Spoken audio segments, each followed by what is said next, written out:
नमस्कार सर, मेरा नाम राजू है। काफ़ी सारे इन्वेस्टर से जब मिलता हूँ तो उनका कहना होता है हमें और किसी म्यूचुअल फंड के बारे में मत बताइए, सिर्फ एसबीआई म्यूचुअल फंड के बारे में बताइए और उसमें कौन कौन सा फंड में इन्वेस्ट करूँ, सिर्फ एसबीआई के बारे में बताइए। तो यहाँ पे मैं आपको कुछ फंड दिखाता हूँ। हमने सेलेक्ट किया है एसबीआई म्यूचुअल फंड और कैटेगरी में ऑल इक्विटी, मतलब सिर्फ एसबीआई म्यूचुअल फंड का ऑल इक्विटी। लास्ट 12 ईयर्स में इनका डाटा देखते हैं। पहले नंबर पे आता है एसबीआई स्मॉल कैप, दूसरे पे एसबीआई मैग्नम मिड कैप, जो मैं बोलता हूँ हमेशा mid cap small cap top पे है। उसके बाद लार्ज एंड मिड कैप, यहाँ भी मिड कैप घुसा हुआ है। कॉन्ट्रा फंड, इसके अंदर घुसेंगे तो यहाँ पता चलेगा यहाँ भी मिड कैप स्मॉल कैप पड़ा हुआ है। और पांचवा फंड है एसबीआई फोकस्ड इक्विटी, लास्ट में और भी है। तो देखते हैं ये टॉप पे क्यों है। जो टॉप वाला है वो टॉप पे क्यों है, नाम से ही पता चल रहा है एसबीआई स्मॉल कैप। यहाँ पे आगे आप देखेंगे जिस फंड में मिड कैप और स्मॉल कैप में एक्सपोजर परसेंटेज कम है उसमें आप रिटर्न भी देखेंगे कम होगा, और जिस भी फंड में मिड कैप स्मॉल कैप में परसेंटेज प्रोपोर्शन ज़्यादा है वहाँ पे आपको ज़्यादा परसेंटेज रिटर्न मिलता हुआ नजर आएगा। यहाँ पे देखते हैं स्मॉल कैप को तो छोड़ दीजिए, उसमें स्मॉल कैप में ही पैसा लगाया है। मिड कैप भी छोड़ दीजिए, मिड कैप में ही कैटेगरी में है। तीसरे नंबर पे आ रहा है लार्ज एंड मिड कैप, चौथे पे है एसबीआई कॉन्ट्रा और पांचवें में है फोकस्ड इक्विटी। तो कॉन्ट्रा का बात करते हैं। कॉन्ट्रा में एक्सपोजर देखते हैं 32% गेंट में, लार्ज से भी लार्ज 16% लार्ज में, और मिड कैप में 30%, स्मॉल कैप में 20%, 50% का एक्सपोजर है। तो ये चौथे नंबर पे कॉन्ट्रा फंड दिख रहा है। एसबीआई फोकस्ड इक्विटी का बात करते हैं। एसबीआई फोकस्ड इक्विटी में 50% तो गेंट में है, 12% लार्ज में है और 37% लार्ज एंड मिड में है। मात्र 37% एक्सपोजर होने के कारण इसका स्थान 5वें पे आ गया। एसबीआई फ्लेक्सी कैप का अगर बात करें तो इसमें देखते हैं 27 और 30%, यानी कि देख रहे हैं जैसे जैसे स्मॉल कैप मिड कैप का एक्सपोजर कम होता जा रहा है वैसे वैसे रिटर्न में वो नीचे आता जा रहा है।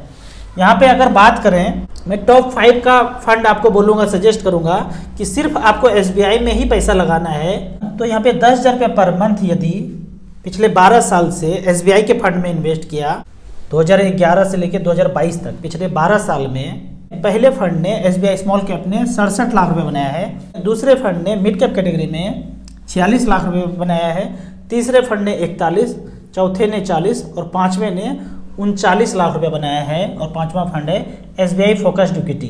तो इस तरह से 5 फंड में आप अपना पैसा डाल सकते हैं। पहला फंड का तो बात ही जुदा है, 23% का रिटर्न, 18, 16, 15, यानी 15 से 16-17% का एवरेज आप रिटर्न यहाँ पे एक्सपेक्ट कर सकते हैं। ये तो मैंने 12 साल का रिकॉर्ड दिखाया कि 12 साल में एसबीआई के फंड ने, ऑल इक्विटी फंड ने क्या किया है। अब 15 साल के कैटेगरी में देखते हैं कि 15 साल से यदि किसी ने इन्वेस्ट किया तो पहले नंबर पे आता है एसबीआई मैग्नम मिड कैप। यहाँ भी मिड कैप, स्मॉल कैप नहीं आया, क्यों? क्योंकि स्मॉल कैप 15 साल पहले था ही नहीं। दूसरे नंबर पे एसबीआई फोकस्ड इक्विटी, तीसरे पे लार्ज एंड मिड कैप। वो तीसरे पे इसलिए है कि इसके पीछे मिड कैप सटा हुआ है। तो यहाँ पे देखते हैं 10,000 रुपये पर मंथ, तो साल का 1,20,000, 15, 12, 18 लाख जमा हुआ है। 18 लाख का वैल्यू 76 लाख रुपया 17% के रेट से, दूसरे फंड में 71 लाख, तीसरे में 65 लाख रुपया। तो 15 से 16% यहाँ भी आप रिटर्न देखते हैं, और यहाँ पे परसेंटेज ज़्यादा इसलिए है क्योंकि मिड कैप स्मॉल कैप का एक्सपोजर ज़्यादा है। लास्ट वाला फंड अगर देखते हैं तो 12% 11% का रिटर्न देखते हैं। कौन सा फंड है ये? SBI magnum comma SBI infrastructure. यहाँ पे मिड कैप स्मॉल कैप में तो होगा एक्सपोजर, पर यहाँ पे क्या हो गया, सेक्टोरियल फंड। सेक्टोरियल फंड को मैं अवॉइड करने बोलता हूँ। तो जैसे जैसे आप देख रहे हैं मिड कैप स्मॉल कैप का एक्सपोजर कम होता जा रहा है, रिटर्न कम होता जा रहा है।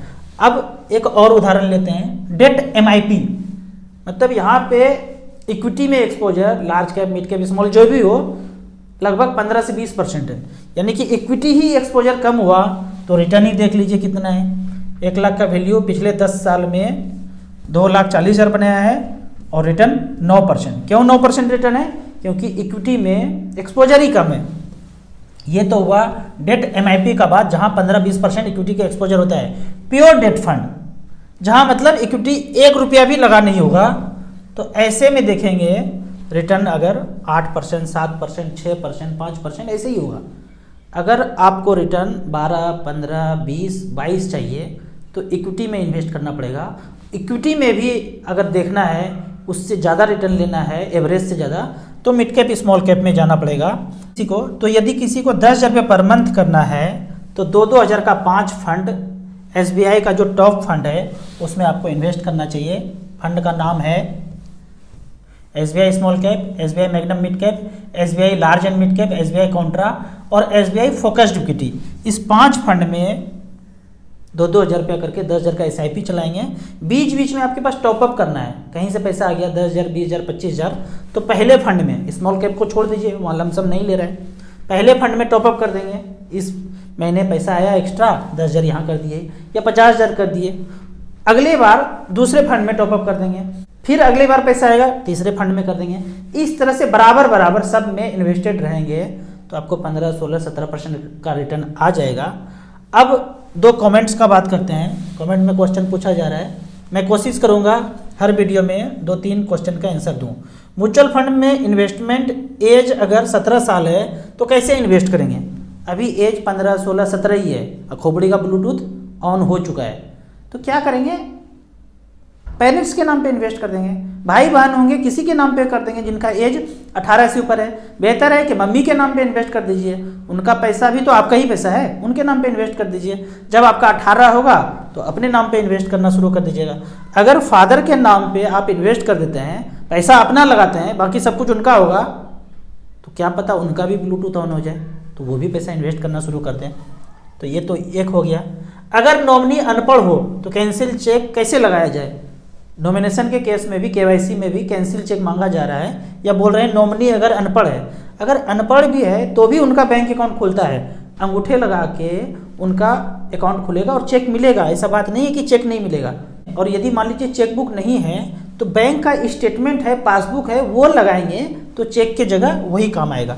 आपको इसी तरह म्यूचुअल फंड के बारे में और कुछ जानना है, इन्वेस्टमेंट के बारे में जानना है तो इस नंबर पे मुझे व्हाट्सअप कर सकते हैं। आप म्यूचुअल फंड में पहली बार इन्वेस्ट करना चाहते हैं तो दिए हुए ऐप में रजिस्ट्रेशन करने के बाद हमसे डायरेक्टली जुड़ सकते हैं। ऐप का और मेरे सर्विस का लाइफ टाइम कोई चार्ज नहीं है। वीडियो अच्छा लगे तो व्हाट्सअप यूनिवर्सिटी में दोस्तों के बीच इसे जरूर शेयर करें। यूट्यूब पर देख रहे हैं तो लाइक एंड शेयर जरूर करें। Thank you so much.